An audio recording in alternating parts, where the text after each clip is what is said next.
What's up? It's Illumin MMA here, and we just got a bunch of fights announced. Obviously, Dana White just went live on Instagram or whatever and announced a bunch of fights, and he announced a bunch of boxing fights too. I don't give a shit about boxing, but we're going to go through the UFC because that's what we're all about. So he announced the Canada card October 18th in Vancouver, and for once, Canada's getting a good card, and it's not a pay-per-view.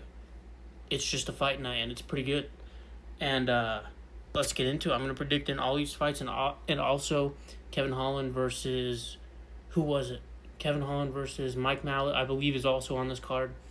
I'll just give a quick prediction for that. I think Kevin Holland wins. He's better on the feet than Mike Mallet, and he's better on the ground than Mike Mallet. Mike Mallet is atrocious. He's not that good. But anyways, that's my prediction for that fight. Obviously, Kevin Holland, so let's start off with the very bottom one, Marlon Chito Vera versus Amien Zahabi. Amien Zahabi did get soccer kicked by Jose Aldo, which does have me worried.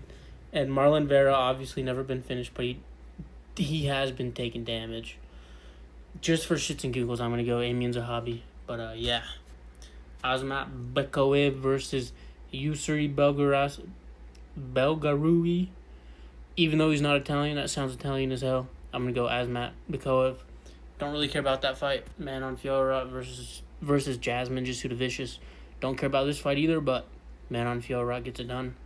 The one I'm curious about, Reinier de Ridder versus Anthony Hernandez.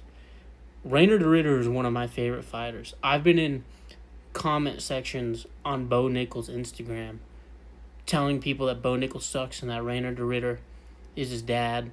I've been in many arguments over Reinier de Ridder and Bo Nickel. Reinier de Ridder, one of my favorite fighters. And I also do really like Anthony Hernandez. Both of these guys pose a tricky style to Hamza, obviously, just because they have way better grappling than Dricus does. But man, I got to go Anthony Hernandez on this one. Reinier de Ridder, don't get me wrong, he beat Robert Whittaker. Great fight. Not only great fight, showed heart and everything, but he does slow down. I don't even know if he slows down. He's always slow. He punches slow, he moves slow. But the knees, Reinier de Ridder really can pull this off. He can beat Anthony Hernandez because he's way better on the feet than Anthony Hernandez. And Reinier de Ridder isn't that good on the feet. But Anthony Hernandez on the feet is atrocious. This guy has to shoot takedowns. This guy has to land takedowns. At least in my opinion. He's obviously really good. One of the most entertaining grapplers in the UFC, in my opinion, and same with Reinier de Ridder. Both guys put up scraps every fight. Not scraps like both guys are taking shots to the head, but Anthony Hernandez just fucking cardio mogs people. He literally has weaponized cardio. He's Marab at middleweight, and he's really fun to watch. He really is fun to watch, especially for a grappler. Reinier de Ridder, one of my favorite fighters right now, just because he beat Bo Nickel. I always thought Bo Nickel sucked, and Reinier de Ridder proved it. And then obviously, the other week, he beat Robert Whittaker by split decision. He did take damage in that fight. That does have me worried. But man, I really hope Reinier de Ridder wins just because him versus Dricus would be so good. But I am going to go with Anthony Hernandez. And I also want to talk about the matchmaking. Why are they all making insane turnarounds? Reinier de Ridder fought last month. Anthony Hernandez fought last month. Now they're all fighting in October. And in October, there's also who's it? Imavov versus Caio Borralho. Obviously, Imavov wins that fight.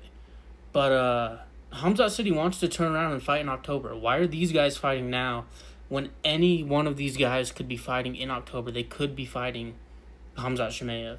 And we could have an active Hamzat, which we haven't had in years, which would be good for the sport.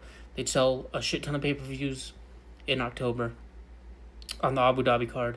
Even though Tom Aspinall's already on that card, still, if they put Hamzat on there, they're selling double the pay-per-view tickets. They're selling double the pay-per-views, and obviously that model's going away. That's a whole nother video and whatnot. But I don't understand why all these guys are making insane turnarounds when Hamzat, if he doesn't fight in Abu Dhabi, he's not going to be fighting for months, because after October, I don't know when Ramadan starts, but it's in between. I know it might be after January. I don't know. But anyways, why make Hamzat inactive when he said he wants to fight in Abu Dhabi? And obviously maybe he doesn't really want to fight in Abu Dhabi. Maybe he just said that. But still, great fights got announced. I'm really excited. But I still wish one of these guys, especially Anthony Hernandez or Reinier, was able to fight Hamzat in October at Abu Dhabi. And they both would have fought around the same time. But instead, now we're going to have an inactive Hamzat unless they have a fight booked for him. But I don't know who it would be. Because everyone in the top 5 is pretty much coming off of a loss unless they just broke into the top 5. But I don't know. I guess we'll see how it goes. But anyways, that's it for me. Goodbye.